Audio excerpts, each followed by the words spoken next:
Hey everyone, welcome back. We're diving into something people talk about all the time but rarely get right. Resilience. Ooh, yeah, love that topic. It's more than just bouncing back, though. Way more. And we've got a lineup of heavy hitters to help us unpack it today. Simon Sinek, Gary Vaynerchuk, even a little Jordan Peterson for good measure. Okay, you've got my attention. Lay it on me. So Sinek tells this incredible story about Victorinox, the Swiss Army knife company. Sure, classic. Right. But think about this. 9/11 happens, bam, no more knives on planes. Oh, man. Yeah, talk about a worst-case scenario for them. Exactly. Sales plummeted overnight through absolutely no fault of their own. Ouch. So, what'd they do? File for bankruptcy? That's the thing. They were ready. See, Victorinox had this philosophy.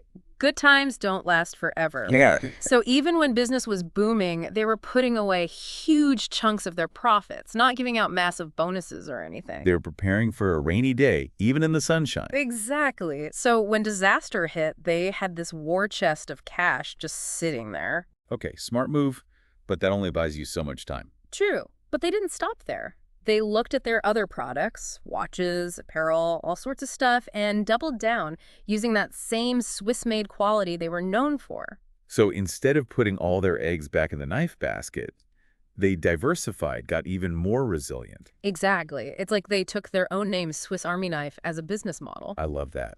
Always be adapting. Right. But here's the real kicker, and this is where it gets really interesting.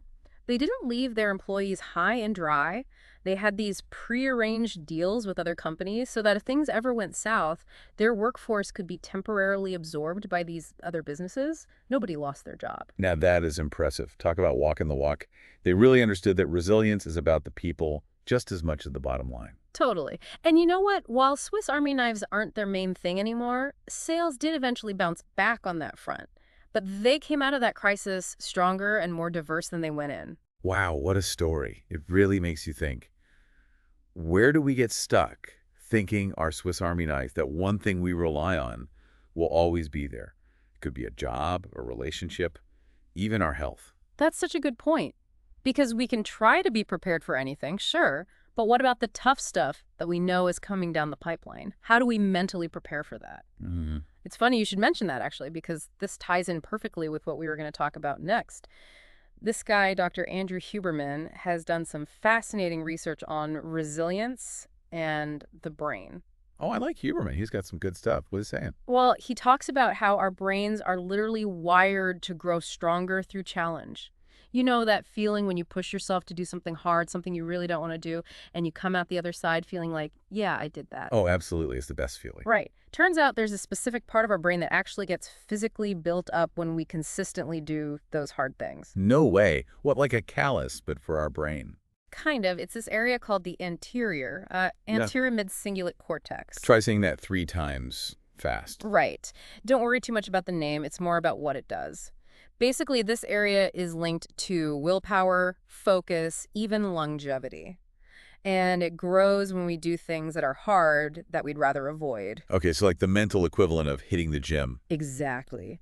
And the best part is, it doesn't have to be climbing Mount Everest or anything. It could be as simple as, I don't know, finally cleaning up that one junk drawer you've been ignoring for months. Or finally having that tough conversation with your boss that you've been putting off. Exactly. It's about being intentional about choosing discomfort, even in small ways. Okay, so how do we make sure we're actually building that mental muscle? I'm all for a little discomfort, but I'd also like to, enjoy my life. That's the thing, and this is where it gets kind of interesting. Huberman says that if we start enjoying those hard things too much, this part of our brain can actually shrink back down. Wait, so we're not supposed to actually enjoy the struggle? It's not about being miserable. It's about understanding the difference between what he calls intrinsic and extrinsic rewards. Think of it like this. If you're training for a marathon, the extrinsic reward is the medal you get at the finish line, right? Okay, I'm with you. The intrinsic reward is the feeling of accomplishment you get from pushing yourself, the runner's high, the joy of the process itself. Okay, yeah, I see the difference. Yeah. So in terms of resilience, we want to be more focused on the journey than the destination. Exactly. And Huberman's research suggests that when we focus too much on those external rewards, we miss out on the deeper, longer-lasting benefits of building this mental muscle. It's like we're so so busy chasing the carrot that we forget to savor the journey itself, you know? That's a really good point. It makes you think about all those life hacks and shortcuts we're constantly being sold. Totally. Are they really helping us build resilience, or are they just preventing us from experiencing the full benefits of facing challenges head on? Such a good question, and it makes me think about what Jordan Peterson says about, of all things, posture. Posture. Like sit up straight. What does that have to do with resilience? It's more than that, I promise. Peterson talks about how our physical posture can actually influence our mental state. Like, think about how you feel when you're slumped over, shoulders hunched, versus when you're standing tall with your head held high. Yeah, okay, I can see how those would feel different. It's not just about looking confident, though. Peterson argues that when we physically stand tall, shoulders back, it sends a signal to our brains, a signal of strength, courage, a willingness to take on whatever comes our way. So like a physical manifestation of that mental shift we were just talking about. Exactly. It's not about ignoring fear, but choosing to act in spite of it, even in small ways. I like that. So instead of letting fear paralyze us, we can use it as fuel to push us forward. Precisely. And like Huberman was saying, it doesn't have to be this big dramatic thing. It could be as simple as speaking up in a meeting when you have an idea, even if you're terrified of being judged. Or setting a boundary with a friend or family member, even if it's uncomfortable. Yeah. Exactly. Those small acts of courage, those are the building blocks of real resilience. It's amazing how much our physicality can actually impact our mental state, right? It's like our bodies and minds are way more connected than we realize. Absolutely. And it's interesting. This whole idea of pushing through discomfort, it's something that some people just seem to be naturally better at. Totally. I think Simon Sinek had some really interesting observations about this. Oh, yeah. What do you have to say? Well, he talks about how, and this isn't meant to be a criticism or anything, but he's observed that younger generations in particular seem to really struggle with discomfort more than maybe previous generations have. That's interesting.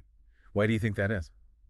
Well, Sinek actually addresses that. He talks about how we're constantly bombarded with messages these days about avoiding discomfort at all costs. Yeah. Think about it. Life hacks, quick fixes, instant gratification. It's everywhere. True. It's Yeah. like our whole culture is obsessed with finding the easiest, fastest way to get what we want. Exactly. And look, on the one hand, who wants to feel uncomfortable, right? But Sinek makes this really great point about how those uncomfortable moments, those are actually the moments that force us to grow the most.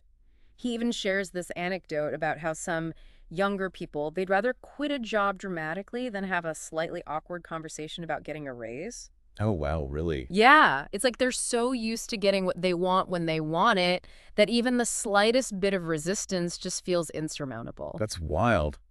I guess it makes sense, though, in a way. Right, and it makes you wonder, are we doing ourselves a disservice by trying to avoid discomfort so much? Because the reality is, life is full of it. 100%. And often in those moments of friction, the tough conversations, the uncertainty, that's where we really discover who we are. It's so true, and it reminds me of what Tony Robbins always says about the power of our inner dialogue. Oh, yeah. That inner voice can make or break us. Seriously. Like Because that. if we're not careful, that voice can totally sabotage our resilience without us even realizing it. Oh, tell me about it. Mine loves to tell me I'm not good enough, not ready enough, just not enough in general. Ugh, yeah, that's the worst. But Robbins talks about how we actually have the power to change that inner dialogue.